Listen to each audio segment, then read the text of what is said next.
Escape from Alcatraz, 2025. Hello everyone, welcome back to the channel where we bring the most iconic action stories to life. Today we are diving into a true Escape from Alcatraz, 2025. Escape from Alcatraz is an 2025 upcoming movie. The island was never meant to be escaped, until now.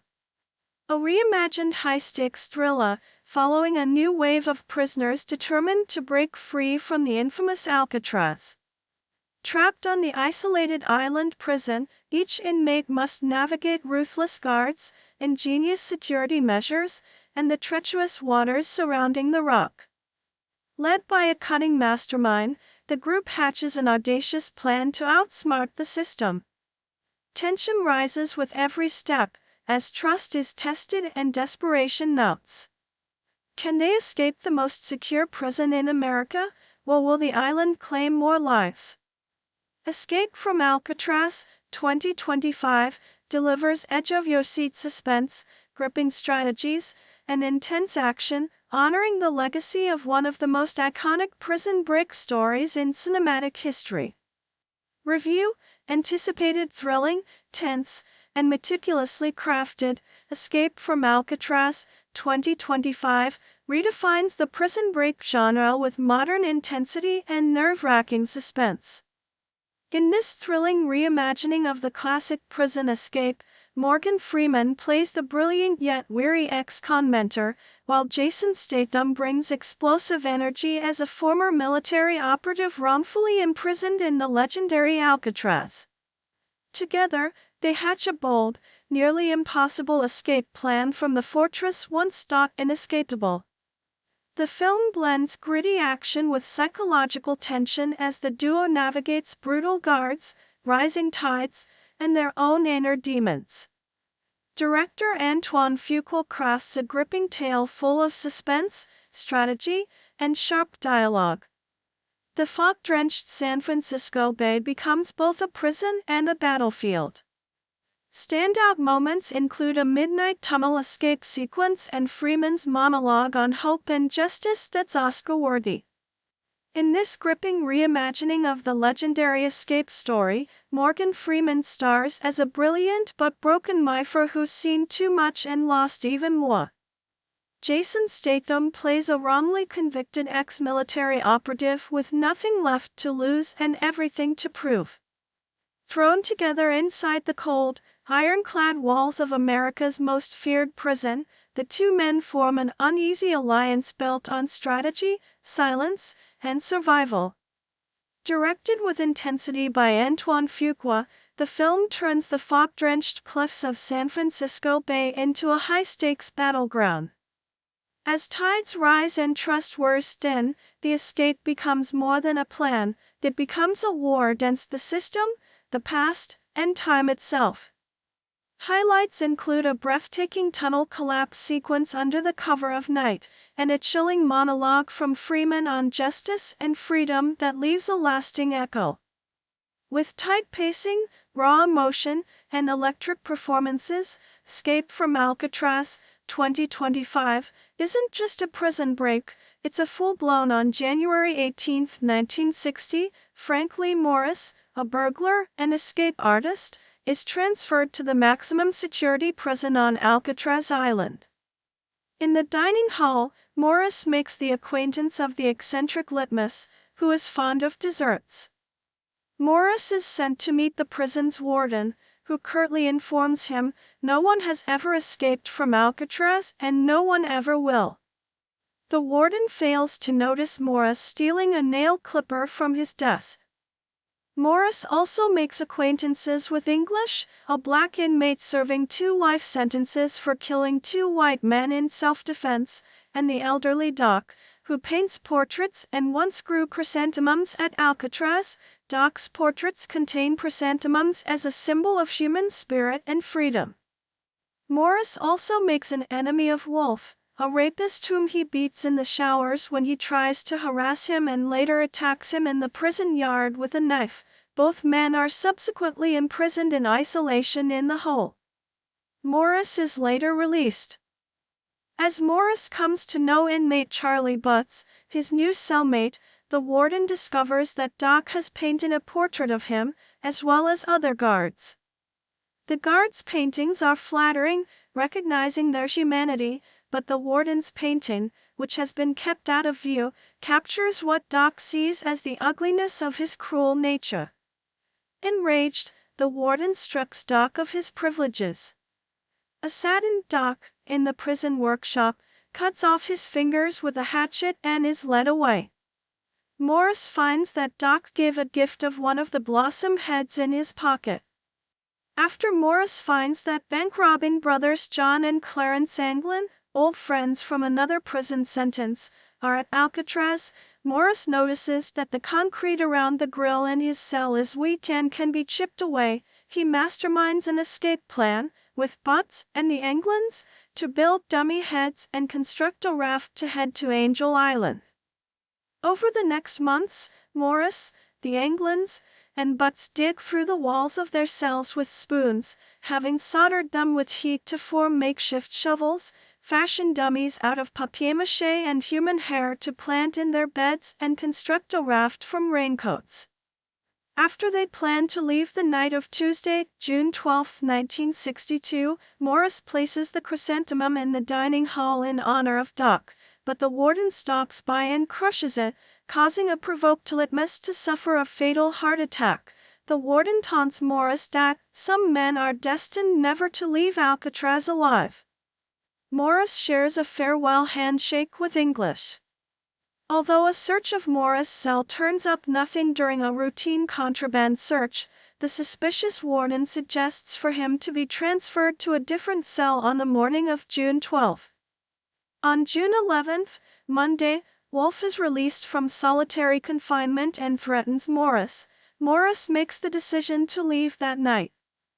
Although Wolf prepares to attack Morris again, English intercepts him by threatening Wolf with his own gang.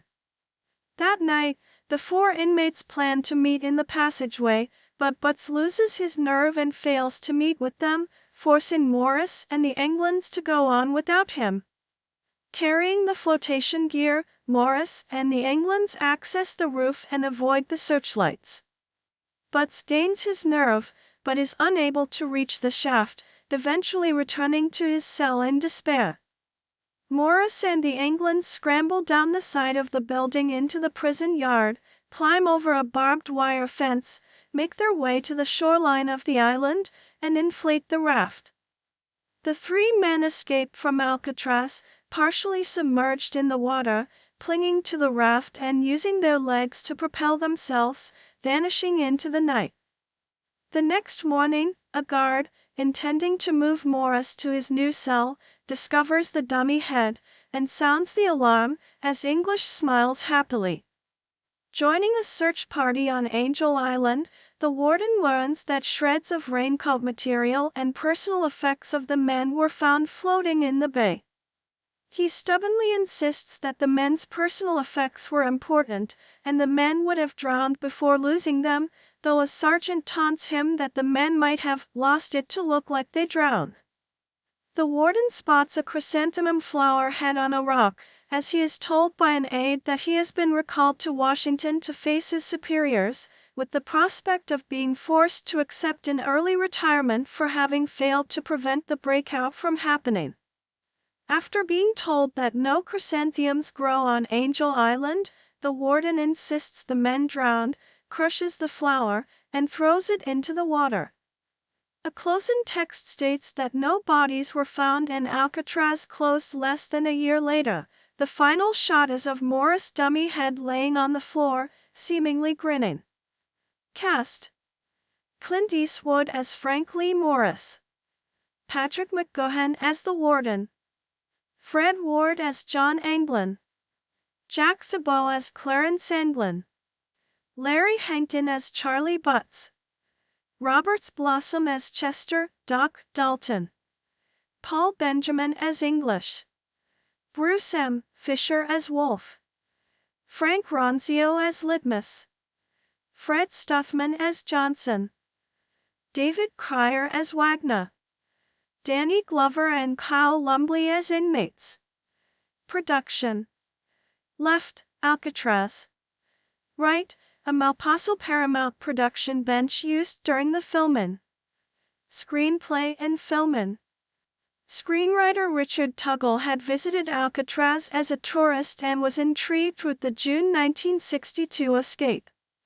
When Tuggle was laid off from his job in health publishing, he used the opportunity to pursue a screen adaptation and contacted J. Campbell Bruce, author of the 1963 book of the same name.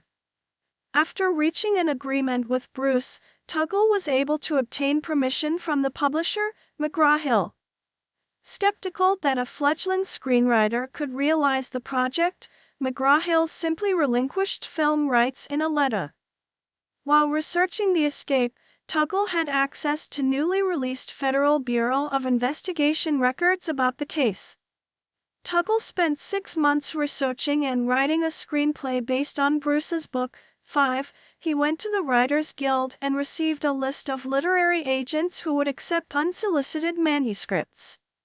He submitted a copy to each, and also to anybody else in the business that he could cajole into reading it. 6. Everyone rejected it, saying it had poor dialogue and characters and lacked a love interest, and that the public was not interested in prison stories.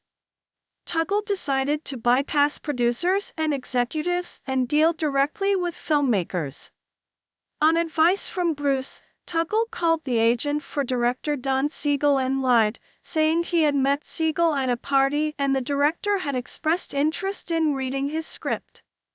The agent forwarded the script to Siegel, who read it, liked it, and passed it on to Clint Eastwood. 6. Siegel had previously indicated interest in the book and had written a treatment titled The Rock in 1966.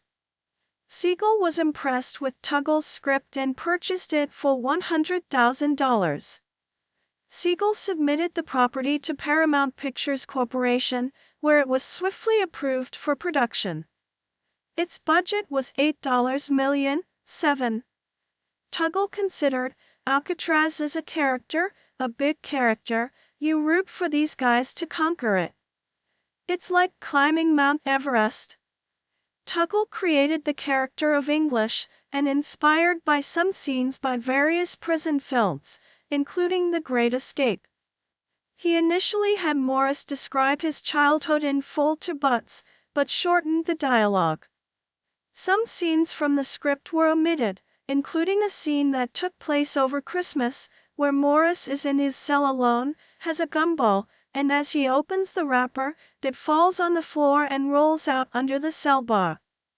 He reaches under and by inches fails to reach it. Tuggle struggled to come up with an ending due to the uncertain fate of the actual 3 escapees. He ultimately learned that flowers grow on Alcatraz, whereupon he created the character of Doc into a painter who paints flowers as a symbol of freedom and who gives one to Morris. Ferris Wuxter, the film editor, and Don Siegel did a first cut of the movie and made a temporary decision to end the film on the guard's discovery of Morris' dummy head. According to Tuggle, Eastwood was upset and said he wanted the ending that was in the screenplay of the warden finding the flower, and that was filmed. Eastwood called Siegel in England, who said to go ahead and put it back in. Siegel's original ending was with the guard discovering the dummy head in Morris's bed. Eastwood disliked this and extended the ending by having the warden find a chrysanthemum on Angel Island, a genus not native to the island, but planted on Alcatraz by Doc, who gave one to Morris, though whether the placement of the chrysanthemum suggests the prisoner's survival or death is left unclear. 8, 9, 10. Eastwood was drawn to the role as ringleader Frank Morris and agreed to star, provided Siegel would direct under the Malpaso banner. Siegel insisted that it be a Don Siegel film and outmaneuvered Eastwood by purchasing the rights to the film for $100,000. This created a rift between the two friends. Although Siegel eventually agreed for it to be a Malpaso Siegel production, Siegel went to Paramount Pictures, a rival studio, 5, and never directed an Eastwood picture again. Although Alcatraz had its own power plant, it was no longer functional, and 15 miles of cable were required to connect the island to San Francisco's electricity. As Siegel and Tuggle worked on the script, the producers paid $500,000 to restore the decaying prison and recreate the cold atmosphere. Wink with a frown. 1. Some interiors had to be recreated in the studio. Many of the improvements were kept intact after the film was made. Themes. Religious historian Adele Reinhartz found that by leaving Morris' fate uncertain, he comes across as a Christ-like figure. 11. Historical accuracy. See also, June 1962 Alcatraz escape attempt. The opening text of Morris' arrival at Alcatraz is given as January 18, 1960. In real life, Morris was sent to Alcatraz on January 14, 12. The conversation between Morris and the warden, notably when Morris is asked on whether he has any family, is an amalgamation of a conversation Morris was given by a classification parole officer and the associate warden. 12.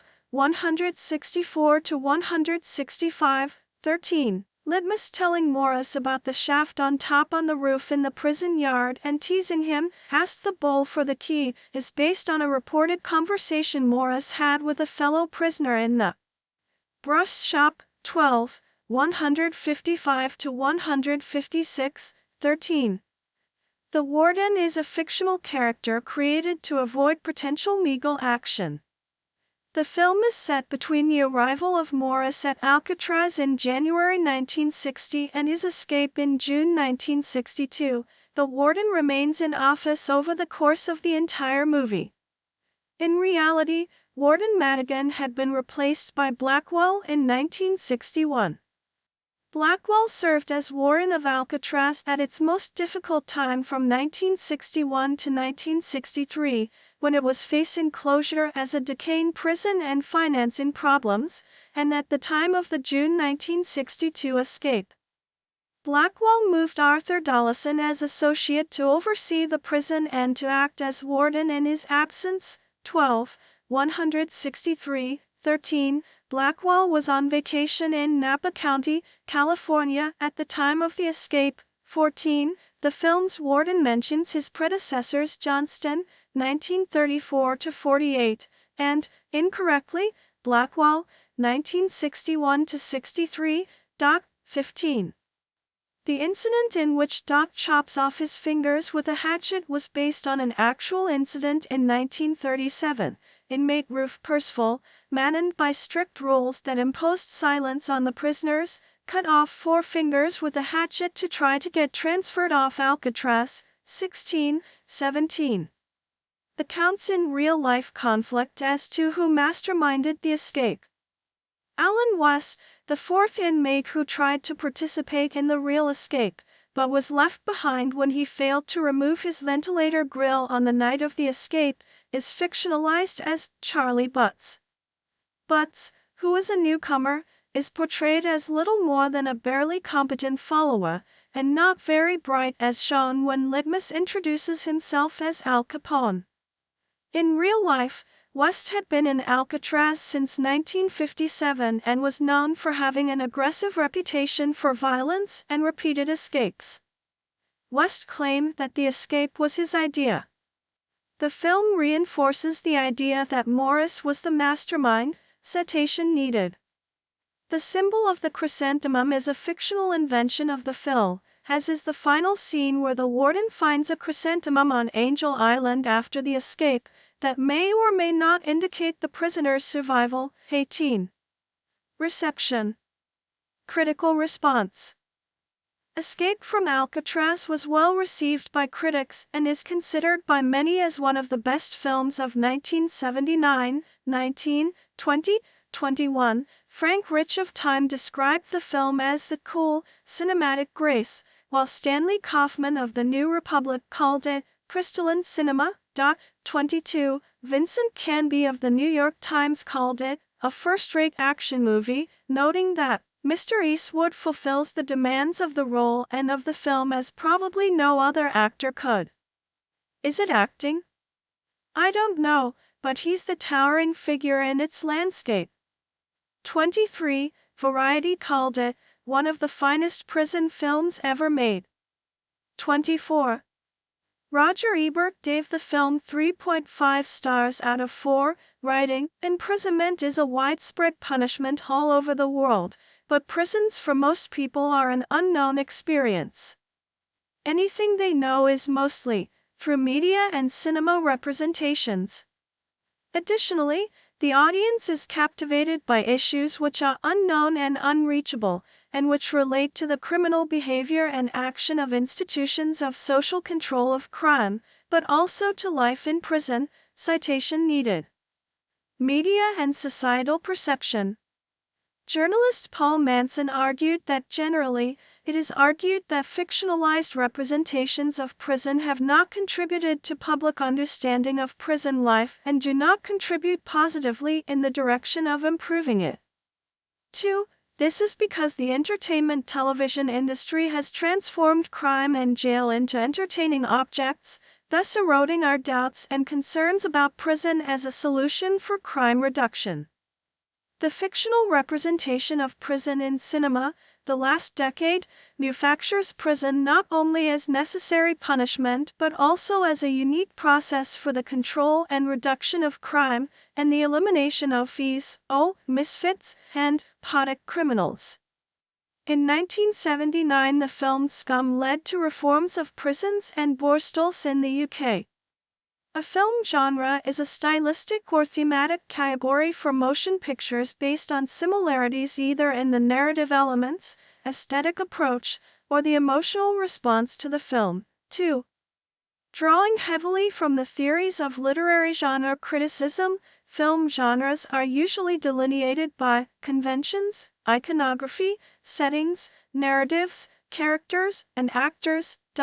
3. One can also classify films by the tone, theme/topic, mood, format, target audience, or budget. 4. These characteristics are most evident in genre films, which are commercial feature films that, through repetition and variation, tell familiar stories with familiar characters and familiar situations in a given genre.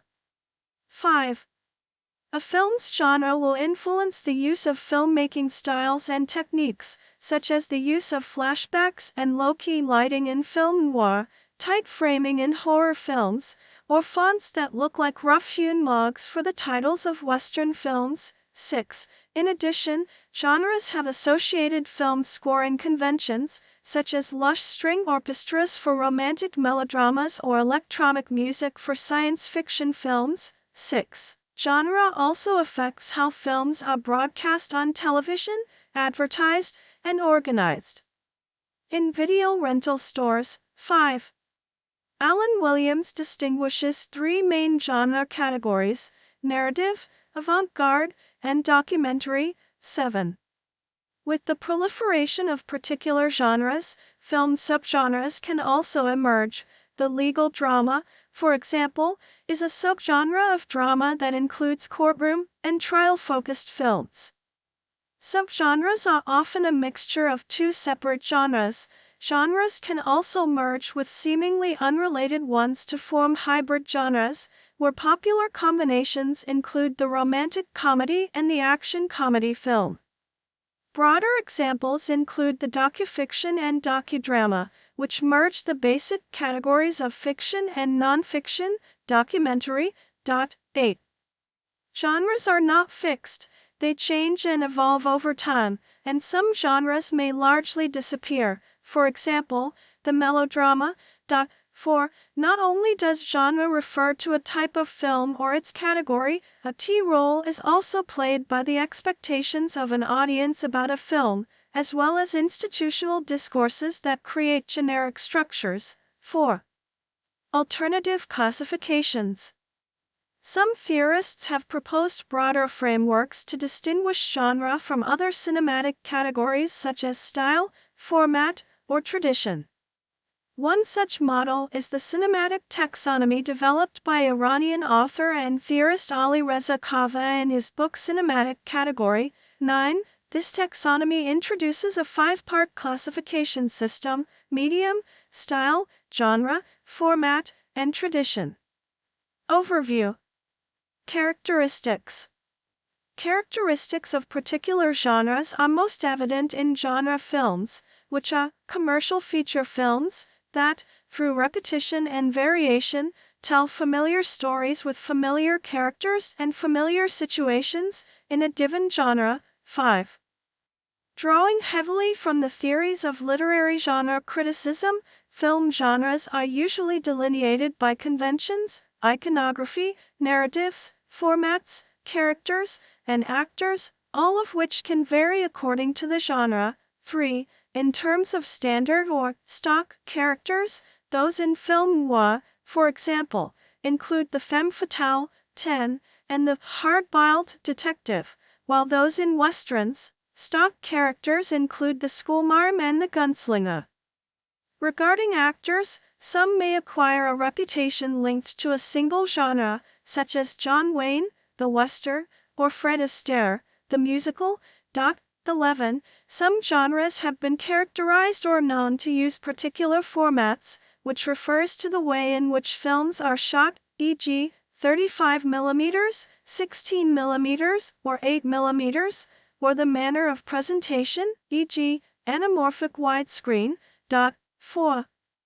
Genres can also be classified by more inherent characteristics, usually implied in their names, such as settings, theme/topic, mood, target audience, or budget/type of production. 4. The setting is the environment, including both time and geographic location, in which the story and action take place, e.g., present day or historical period, Earth or outer space, urban or rural, etc. Genres that are particularly concerned with this element include the historical drama, war film, western, and space opera, the names of which all denote particular settings. 4. The theme or topic refers to the issues or concepts that the film revolves around, for example, the science fiction film, sports film, and crime film. The mood is the emotional tone of the film, as implied in the names of the comedy film, horror film, or tearjerker. Genres informed by particular target audiences include children's film, teen film, women's film, and chick flick. Genres characterized by the type of production include the blockbuster, independent film, and low-budget film, such as the B-movie, commercial, or amateur film, non-commercial. Screenwriters, in particular, often organize their stories by genre, focusing their attention on 3 specific aspects: atmosphere, character, and story. 12. A film's atmosphere includes costumes, props, locations, and the visceral experiences created for the audience. 13. Aspects of character include archetypes, stock characters, and the goals and motivations of the central characters. 14. Some story considerations for screenwriters, as they relate to genre, include theme, tentpole scenes, and how the rhythm of characters' perspective shift from scene to scene. Clint Eastwood Jr., born May 31, 1930, is an American actor and film director. After achieving success in the Western TV series Rawhide, Eastwood rose to international fame with his role as the Man with No Name in Sergio Leone's Dollars trilogy of spaghetti westerns during the mid-1960s, and as antihero cop Harry Callahan in the 5 Dirty Harry films throughout the 1970s and 1980s. These roles, among others, have made Eastwood an enduring cultural icon of masculinity. 4. 5. Elected in 1986, Eastwood served for 2 years as the mayor of Carmel by the Sea, California. Eastwood's greatest commercial successes are the adventure comedy Every Which Way But Loose, 1978, and its action comedy sequel Any Which Way You Can, 1980. 6. Other popular Eastwood films include the westerns Hang 'Em High, 1968, The Outlaw Josie Wales, 1976, and Pale Rider, 1985. the action war film Where Eagles Dare, 1968, the prison film Escape from Alcatraz, 1979, the war film Heartbreak Ridge, 1986, the action film In the Line of Fire, 1993, and the romantic drama The Bridges of Madison County, 1995. More recent works include Gran Torino, 2008, The Mule, 2018, and Cry Macho, 2021. Since 1967, Eastwood's company Malpaso Productions has produced all but 4 of his American films. An Academy Award nominee for Best Actor, Eastwood won Best Director and Best Picture for his Western film Unforgiven, 1992, and his sports drama $1 Million Baby, 2004. In addition to directing many of his own star vehicles, Eastwood has directed films in which she did not appear, such as the mystery drama Mystic River, 2003, and the war film Letters from Iwo Jima, 2006, for which she received Academy Award nominations, as well as the legal thriller Juror No. 2, 2024. He also directed the biographical films Changeling, 2008, Invictus, 2009, American Sniper, 2014, Sully, 2016, and Richard Jewell, 2019. Eastwood's accolades include 4 Academy Awards, 4 Golden Globe Awards, 3 César Awards, and an AFI Life Achievement Award. In 2000, he received the Italian Venice Film Festival's Golden Lion Award, honoring his lifetime achievements. Bestowed 2 of France's highest civilian honors, he received the Commander of the Ordre d'Arts et de Lettres in 1994, and the Legion of Honor in 2007.